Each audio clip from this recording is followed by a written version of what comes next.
Ceci est un livre audio autogénéré par Google. Dédicace. À mes proches. Citation. Black, blanc, beurre. Si ça allait de soi dans la société française, on n'aurait pas besoin d'en faire un slogan. Fatou Diome. Tout ce que je sais de plus sûr à propos de la moralité et des obligations des hommes, c'est au football que je le dois. Albert Camus. On dit le malaise des banlieues. Mais si c'était les banlieues, le malaise. Jean-Jacques Perroni. Les footballeurs n'ont plus de nationalité. Ils n'ont que des clubs qui ont plus ou moins d'argent pour les acheter. Françoise Giroud. Prologue.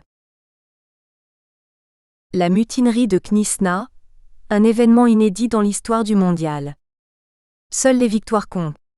Seuls les vainqueurs restent dans les mémoires. C'est ce que nous dit ce fameux poncif relatif au monde du sport. Pourtant, force est de constater que ce cliché, un brin sommaire, a été déjoué plus d'une fois, l'histoire ayant parfois volé la vedette aux vainqueurs ou du moins forcé le partage de la gloire. Il y a le cas de Raymond Poulidor, dans les années 1960 à 70, l'éternel second du Tour de France, qui n'a jamais pu étrenner le maillot jaune tant convoité sur le podium final, mais qui a joui d'une incroyable popularité, du fait de sa malchance à répétition pour ainsi dire. Des infortunes qui ont permis au coureur rival de Jacques Anquetil de rentrer dans le panthéon du fatalisme sportif, bien français, avouons-le. Le souvenir impérissable de la défaite s'inscrit également dans ce qu'elle a d'injuste. Le peuple algérien garde encore une rancœur tenace lorsqu'on lui remémore le mondial espagnol de 1982, et l'élimination des Fennecs programmée par la supposée conspiration entre l'Allemagne de Franz Beckenbauer et l'Autriche. Présents dans le groupe B, où leur statut d'outsider n'était a priori pas une évidence, Chili, RFA, Autriche, les compagnons de Lakhdar Belloumi créent la surprise en battant la Grande Mannschaft 2-1. Après avoir disputé ces 3 rencontres, la sélection algérienne comptabilise le même nombre de points que la RFA et l'Autriche, mais est desservie par un goal average qui lui est inférieur. L'Algérie n'a donc plus le destin entre ses mains, et doit compter sur une victoire par plus de 2 buts d'écart des Allemands ou des Autrichiens, qui clôtureront ces phases de poule. Le peuple vert y croit. Après tout, la RFA doublement championne du monde en 1954 et 1974, a largement les moyens de venir à bout des Autrichiens par un large score. Mais c'était sans compter sur la connivence faussement cachée des 2 équipes. Après l'ouverture du score dès la 10e minute par les Allemands, Horst Hrubesch, les 2 adversaires d'un soir se livrent à une supercherie et se contentent, le reste de la partie, de faire tourner le ballon, sans se procurer de réelles occasions de but. La victoire allemande suffit aux 2 équipes pour se qualifier pour le prochain tour. Cette victoire germanique sonne alors le coup de sifflet final pour la sélection algérienne. Rabat Madjer et les siens rentrent au pays. Avec ce double statut si singulier d'être à la fois héros et victime. Héros, car les joueurs ont fièrement représenté El Khadra, la verte en arabe, sur la scène internationale, en déployant un jeu léché et une tactique quasi avant-gardiste pour l'époque. Héros aussi, puisque les hommes de Maïeddine Khalef et Rachid Mekloufi ont symboliquement pris le pas sur le football occidental en faisant taire la morgue des Allemands. Héros encore, car ces hommes venaient de sortir la tête haute du mondial, le premier de l'histoire pour l'Algérie. Mais victimes, car face à la manigance germano-autrichienne, la bande à Mustapha Daleb n'a pu qu'accepter la défaite forcée. Avec un goût d'iniquité et d'inachevé, tout de même. Depuis, de l'eau a coulé sous les ponts. Et le défenseur allemand de l'époque, Hans-Peter Briegel, s'est excusé auprès de l'Algérie pour cette rencontre très spéciale. Oui, je suis désolé. Et je n'ai rien d'autre à dire que de présenter mes excuses à l'Algérie parce qu'elle méritait de se qualifier au second tour, après avoir présenté des prestations de qualité durant le mondial 1982. Il était en notre pouvoir de battre l'Autriche par plus de 2 buts d'écart, mais cela ne s'est pas produit et je m'en excuse auprès de l'Algérie. Malgré tout, Peter Briegel réfute tout accord au préalable qui aurait été établi avec l'équipe autrichienne. Toujours est-il que depuis cet épisode, la FIFA a pris la décision de faire jouer en simultané les ultimes matchs de groupe. Afin d'éviter ce genre d'arrangement déguisé.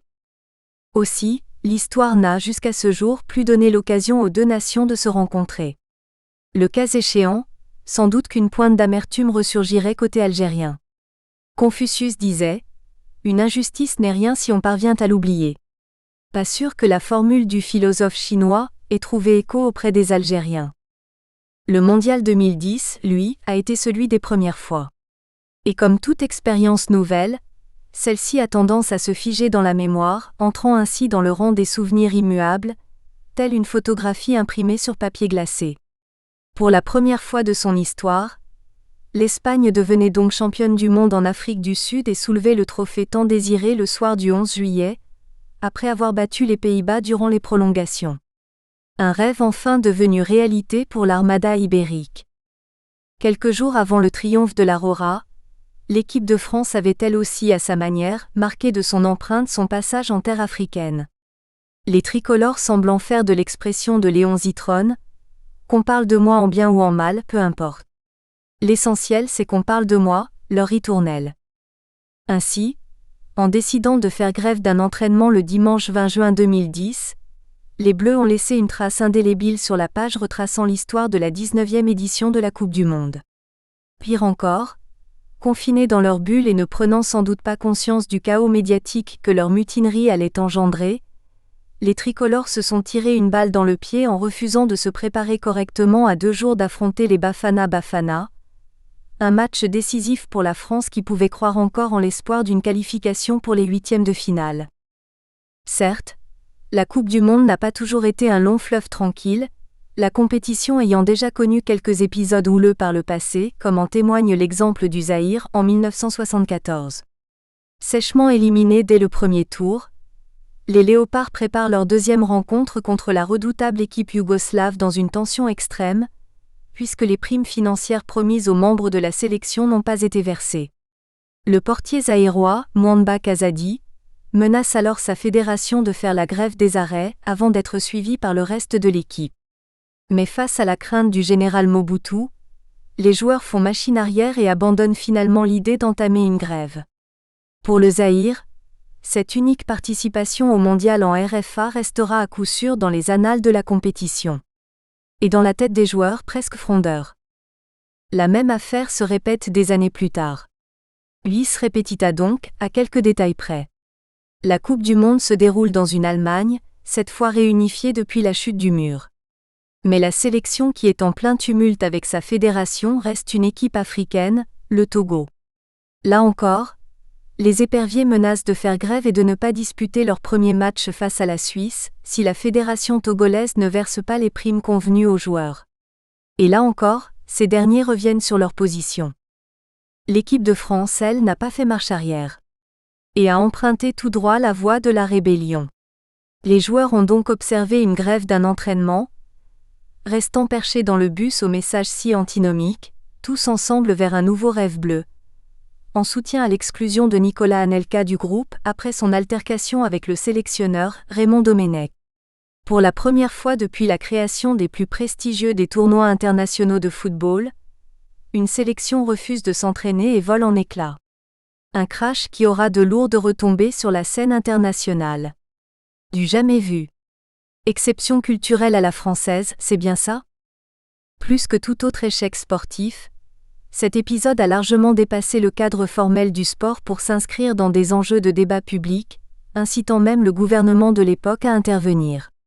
Avec ce scandale, le terme ne semble pas être excessif, le foot est devenu comme un miroir grossissant de la société, reflétant ses problèmes et ses malaises, ses crises de différentes natures.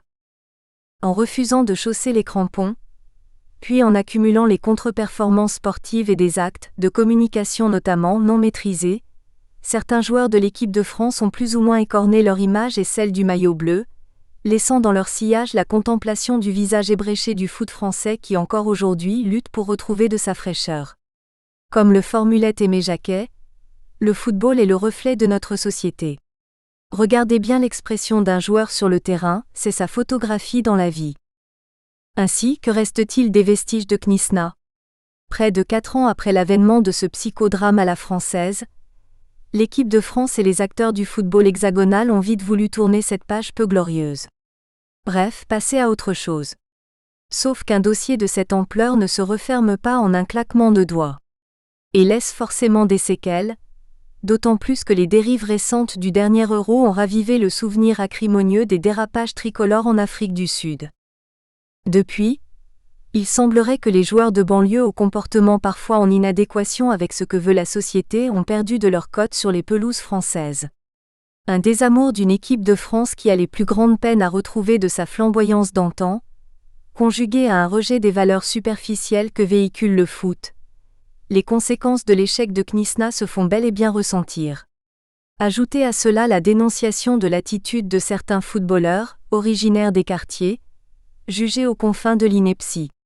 Il n'en fallait pas plus pour que la thématique sur la banlieue et sa jeunesse en perdition pointe le bout de son nez.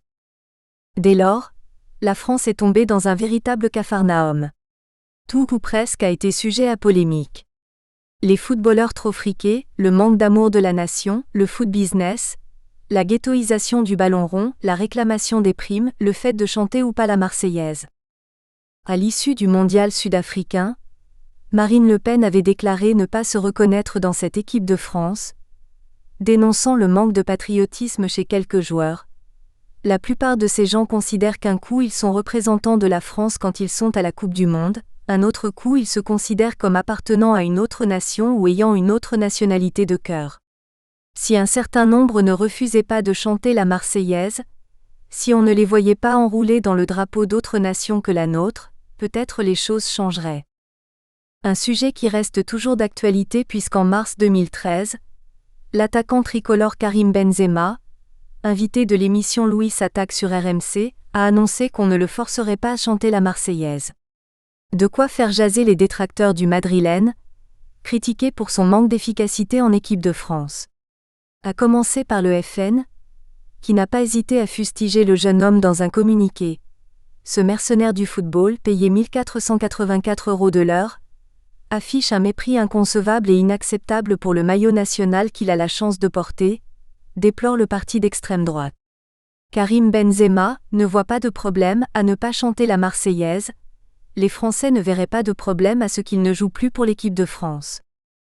Au regard de ces palabres engendrées par cette question sur l'attachement national, on se rend bien compte que la situation de la France du football post-Knysna n'est plus la même que celle de l'époque des Platini ou Zidane, qui eux non plus n'étaient pas de fervents chanteurs de l'hymne national. Mais voilà, à chaque époque ses problèmes. Sans doute que si les Bleus de 2010 avaient réalisé un bon parcours durant le mondial, le public leur aurait plus aisément pardonné leur incartade. Toujours est-il qu'aujourd'hui, l'heure est à l'exemplarité. Avoir une attitude irréprochable sur et en dehors du terrain. Témoigner son amour pour la nation. Tels sont les codes à suivre pour les footballeurs français. Histoire d'adopter un comportement sans vague, lisse et poli. Même si, il faut le reconnaître, cette nouvelle convention relative au monde du football se révèle être un exemple cocasse illustrant l'hypocrisie de la société bien pensante. Au cours d'un entretien avec un joueur de Ligue 1, originaire de banlieue, de la même ville de Seine-Saint-Denis dont je suis natif, mais qui a préféré garder l'anonymat, celui-ci répond sans détour à ma question concernant l'image des footballeurs en France. C'est vrai. Depuis la Coupe du Monde 2010, nous, les footballeurs professionnels, n'avons pas une très bonne image auprès du public. Encore plus quand on est noir ou arabe, et qu'on vient de la banlieue. Pour la saison à venir, les dirigeants du club nous ont rappelé certaines règles. Ne pas faire de déclarations fracassantes à la presse, être proche du public, entre autres. Ça ne m'empêche pas d'écouter à fond dans mon iPod la chanson de Matt Taylor, un rappeur, avec pour parole « Je baiserai la France jusqu'à ce qu'elle m'aime ». Mais ça, je le garde pour moi. Vous avez dit désastre. L'identification à la patrie, au travers de la sélection nationale. L'image est porteuse de sens. Celle où l'on voit des joueurs, pendant l'orchestration de l'hymne national, clamer haut et fort celui-ci la main portée sur le cœur. Ou encore, l'image du buteur ivre de joie embrassant l'écusson du maillot de sa sélection nationale. L'amour du maillot, dit-on. Sport le plus populaire au monde, le foot repose en grande partie sur des valeurs d'identité. Sociologue spécialisé sur la question du sport, Patrick Mignon souligne l'importance du sentiment identitaire intrinsèque à une rencontre de football. Un match de foot est un lieu de mise en scène et d'exagération des passions. C'est un sport qui met en scène un affrontement des identités. Du coup, les réactions identitaires se veulent beaucoup plus fortes en comparaison à d'autres pratiques sportives. Cette reconnaissance du public au travers de l'équipe nationale est d'autant plus vraie durant une Coupe du Monde. Il y a qu'à regarder les tribunes chamarrées des stades pendant les rencontres pour s'en persuader. Les supporters arborent crânement le maillot de leur pays, certains se peignant le visage aux couleurs de leur nation quand d'autres préfèrent agiter les drapeaux. Un mondial est donc un événement très particulier. Durant cette période, la nation se passionne pour son équipe, censée représenter les valeurs et l'image du pays. Même les moins aficionados du ballon rond ont généralement tendance, pour l'occasion, à se montrer un minimum intéressés par les performances de la sélection nationale. Il faut dire que l'ultra-médiatisation des joueurs aide à créer cette ambiance de rassemblement autour de l'équipe. Pas un journal télévisé, une radio ou un quotidien généraliste qui n'évoque quotidiennement la journée des internationaux durant le temps de la compétition. Des envoyés spéciaux sont même dépêchés sur le lieu de villégiature du groupe. Bref, pendant un mondial, le football occupe encore plus de place sur la scène médiatique qu'à l'accoutumée. Difficile de faire donc l'impasse. Ainsi, à la différence d'une compétition entre clubs, la Coupe du Monde offre la possibilité aux joueurs d'acquérir un statut particulier. Ils ne sont plus perçus comme de simples footballeurs, mais comme les représentants d'une nation. La métaphore guerrière est ici toute trouvée. Le groupe de joueurs, tel un bataillon, s'en va en guerre. Combattre l'adversaire sportif pour défendre les couleurs de son pays et remporter le Saint Graal, finalité ultime. Dans ce contexte, le football est indissociable de la notion de valeur identitaire. Cette thèse a été validée par la victoire de l'équipe de France lors du Mondial 1998.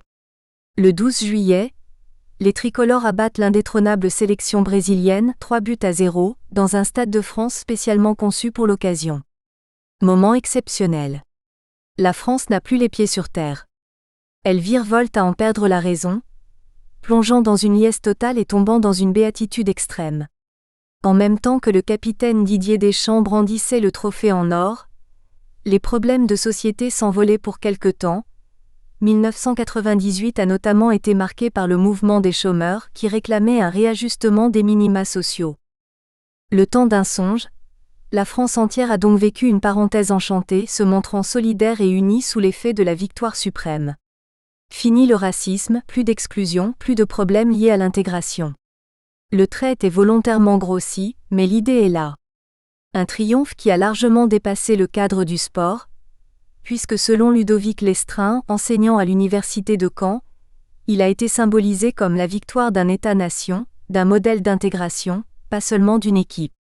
Ce sentiment venait d'ailleurs de toutes parts, du mouvement sportif, des politiques.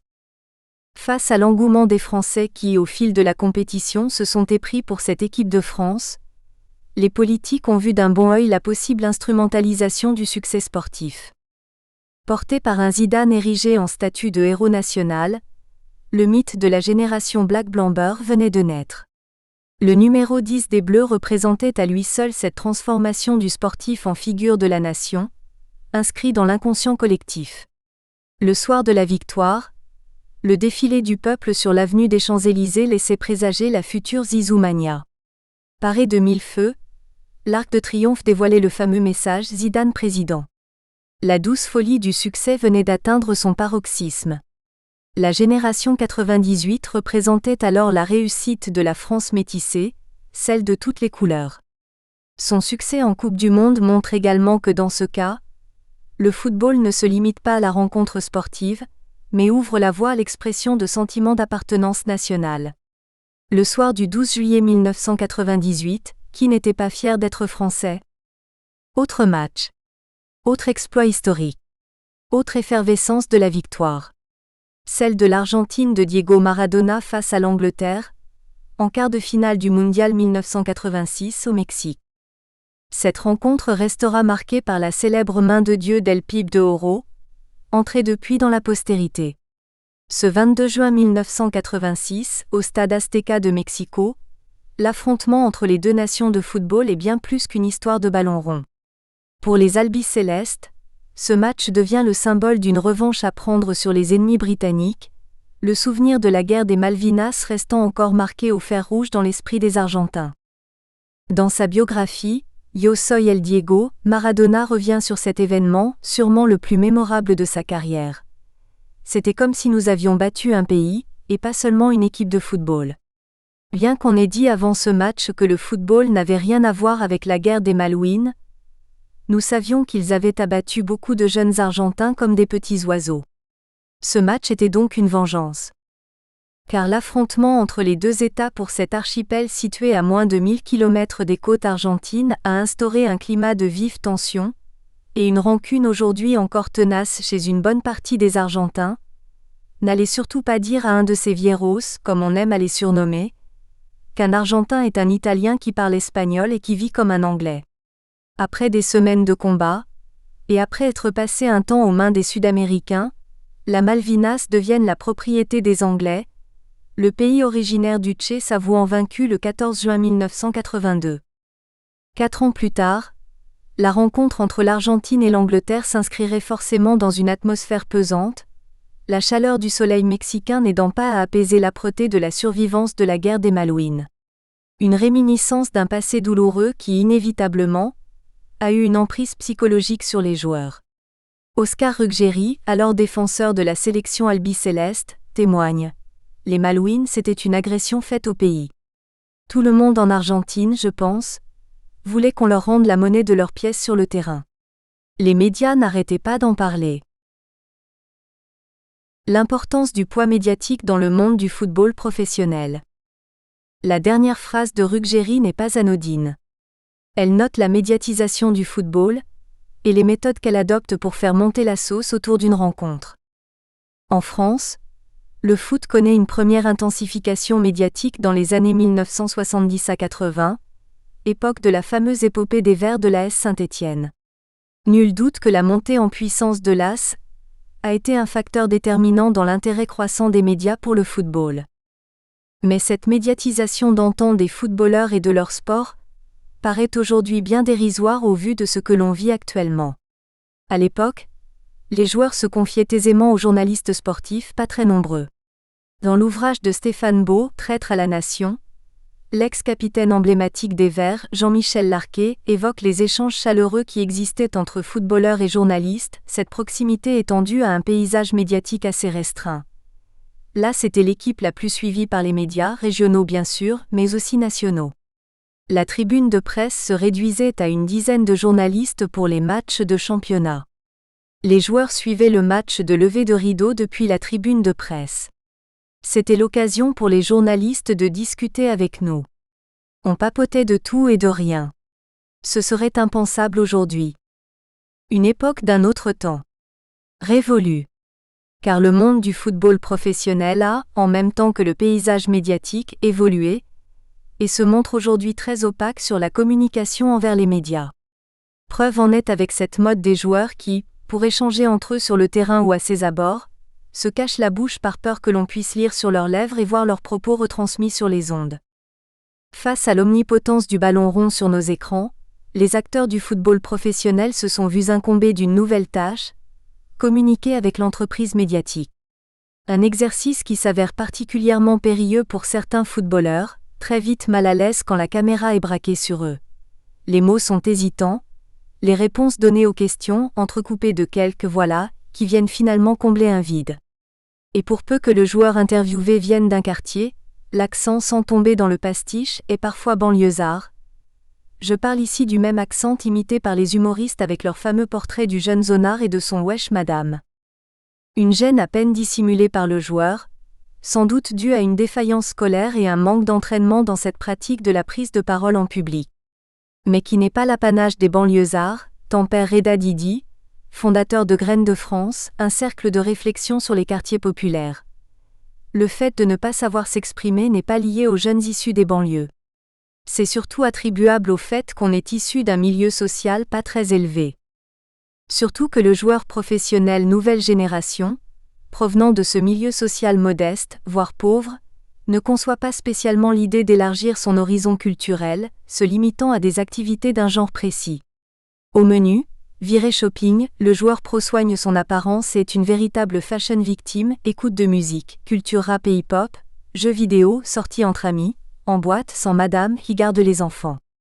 Très peu de lecture ou toute autre activité culturelle, perçue comme les loisirs des classes sociales plus élitistes. Un défaut d'expression parodié par un des humoristes du Jamel Comedy Club, au travers de l'exemple de Franck Ribéry. Invité à une séance privée avec les humoristes promus par Jamel Debbouze, les Bleus se sont fait gentiment vanner. Comme en témoigne ce passage du sketch sur les réponses données par le joueur du Bayern Munich durant une interview. Bonjour, qu'avez-vous pensé de ce match? Si, la famille. Si, ouais gros. La famille. Je fais une dédicace à mon beau-frère. Les rires des joueurs résonnent dans la salle. Comme pour saluer un humour sarcastique criant de vérité? Cadre de la FFF à l'époque, Henri Monteil s'était montré beaucoup plus piquant envers les Bleus frondeurs. Cette lettre, je l'ai lue. Nous espérons que vous avez apprécié cet aperçu. Pour continuer à écouter ce livre audio sur Google Play Livres, utilisez le lien dans la description de la vidéo.